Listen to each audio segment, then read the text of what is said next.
Consommer autrement en dehors des grands centres commerciaux. C'est possible, on appelle cela l'économie sociale et solidaire, un marché encore marginal, mais qui se développe grâce à l'imagination d'entrepreneurs ou d'associations, circuits courts, seconde main ou en récupération, des démarches qui réduisent de plus en plus le gaspillage. Anti-Gaspi, c'est le magazine de la rédaction de France 3 jusqu'à Léry. Il est signé Perrine Durando et Rémi Poissonnier.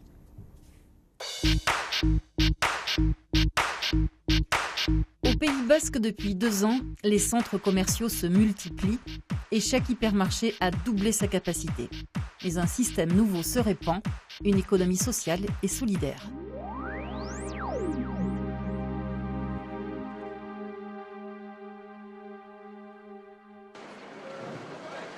« 7h30 du matin, aux Halles de Biarritz, quelques producteurs mettent des cajots de légumes de côté.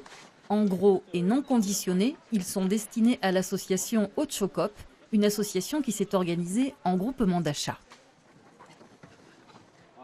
On leur dit qu'est-ce qu'on aura comme légumes, en quelle quantité. Et donc eux ensuite ils envoient cette liste à leurs coopérateurs. Et les coopérateurs passent commande et voilà. Du coup, il n'y a pas d'intermédiaire. Pour les consommateurs, ça leur permet d'avoir des légumes, des produits à un prix inférieur. Et voilà, et donc on arrive à court-circuiter un peu la grande distribution, donc c'est pas inintéressant, quoi. Ça c'est des œufs de poulette, c'est un lot de jeunes poules qui est arrivé à la ferme et comme le poids de la poule fait le poids de l'œuf. Des œufs de poulette, impossible d'en trouver en grande surface. Ces œufs-là, trop petits, sont envoyés à la casse.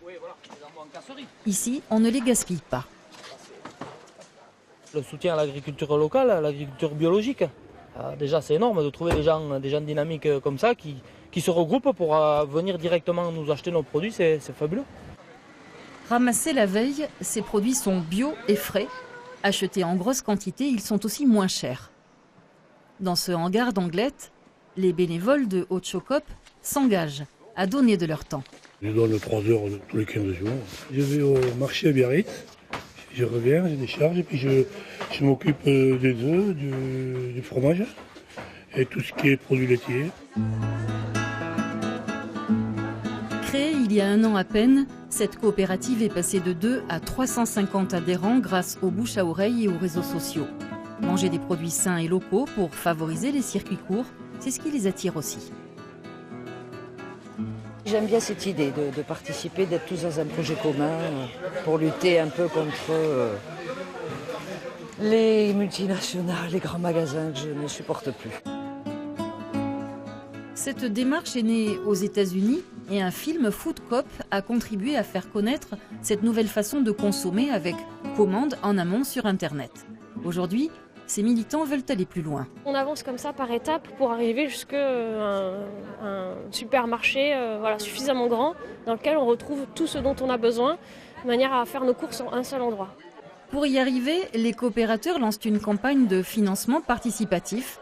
L'objectif étant d'ouvrir l'an prochain ce supermarché en secteur urbain.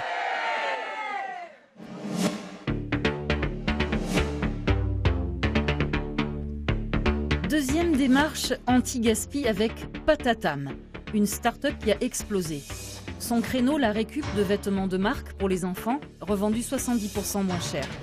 Créée en août 2013 par 3 jeunes cofondateurs, la société compte aujourd'hui 25 salariés. Aujourd'hui, on a un délai de traitement qui est de 15 jours, 3 semaines. Et au bout de ces 3 semaines, le colis commence à être traité. La première étape étant le contrôle qualité. Une fois que les vêtements sont saisis informatiquement, on passe à la photo. Chaque article est photographié. Nous avons réellement conçu l'ensemble de cette partie-là. L'opérateur n'a pas à toucher l'appareil photo, tout est piloté par ordinateur.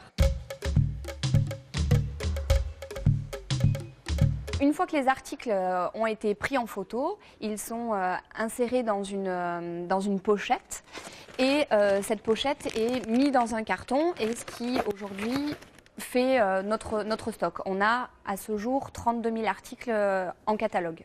L'achat et la revente de ces vêtements d'occasion sont conclus sur Internet.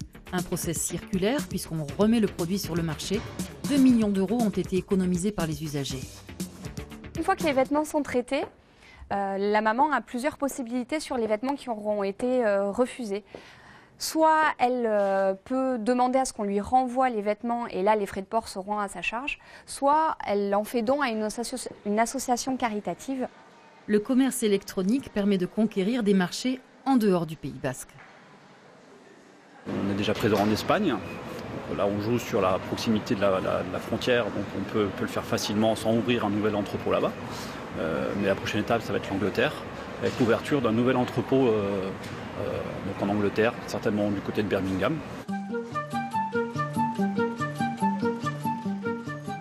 Enfin, dernière découverte anti-gaspi avec Chirindola, une association basée à Bayonne qui œuvre au recyclage de vélos.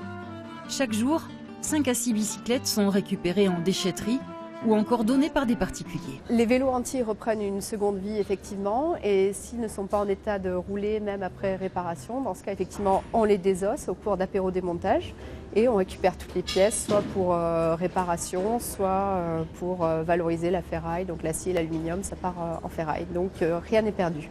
Là, il faut que je change tout mon disque là. Il n'y a pas besoin d'enlever l'écrou. Ah mince! C'est mieux de le laisser sur la roue, ça évite de les perdre. Ah oui, d'accord. Aidé par un bénévole ou salarié spécialisé, vous réparez votre monture et c'est gagné. C'est mon moyen de transport.